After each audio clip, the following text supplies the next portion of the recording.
Ele comeu o rato, então vai ter que liberar as fezes. E as fezes serão liberadas no meio ambiente. Então, aqui eu tenho o fim do ciclo sexuado no hospedeiro definitivo. O hospedeiro definitivo sempre abriga a fase sexuada do parasito. E aí, como o esporocisto está lá no ambiente, ele pode contaminar a terra ou pode contaminar um alimento. Então, vem um animal doméstico e come um alimento que está contaminado com esporocisto, ou vem a gente mesmo, o ser humano, homem ou mulher, e come alimentos mal lavados, ou carne crua ou mal cozida, e acaba se infectando com o toxoplasma. Após essa infecção, pode ser que não aconteça nada com a gente. Por que eu digo isso? Os cientistas, eles dizem, né, é consenso, que o toxoplasma é um dos parasitos mais bem-sucedidos do mundo. Por que eu digo isso? Porque ele está tão acostumado a infectar várias células de aves, de mamíferos, ele só não infecta crustáceos e não infecta células anucleadas, que não têm núcleo, como as hemácias, né?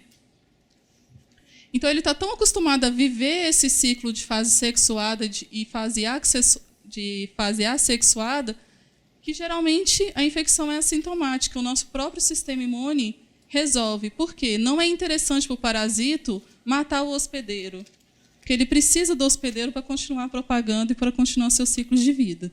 Por isso a gente fala que o toxoplasma é um dos parasitos mais bem-sucedidos já conhecidos. Então, eu tenho um homem ou uma mulher que foi contaminado pelo cisto da carne mal cozida ou pelo esporocisto lá nos alimentos mal lavados.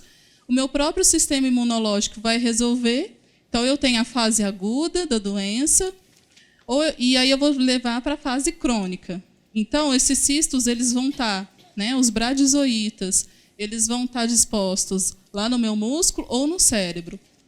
O perigo é quando essa infecção por taxoíta acontece quando a mulher está grávida, principalmente no primeiro trimestre de gravidez, porque o parasito ele pode ultrapassar a barreira da placenta e ir de encontro ao bebê que está sendo formado. E isso vai causar muitas malformações fetais.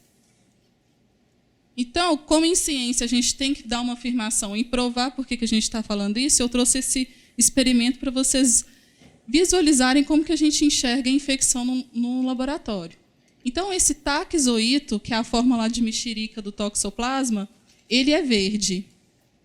Então, quando eu infecto um camundongo lá no dia 0, todo mundo consegue ver daqui também? Quando ele infecta o camundongo lá no dia 0, ele começa a replicar loucamente lá nas células do intestino, olha.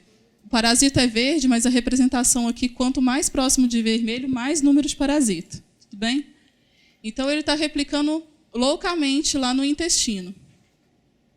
E aí, depois, essa infecção começa a ir para outros órgãos e começa a ser guiado lá para o tecido cerebral. Olha, aqui a gente tem uma visão do camundongo ventral. Vocês percebem que o camundongo está de barriguinha para cima? Então, a gente está aqui visualizando o intestino do camundongo e a ida para o cérebro. Lá no 15º dia, olha só que coisa mais impressionante. A gente quase não vê mais taxoíto lá no intestino e eles todos já migraram lá para o cérebro. No 18º dia, os taxoítas estão diminuindo de número e aqui no 21º dia, a gente quase não vê taxoíta. Por quê?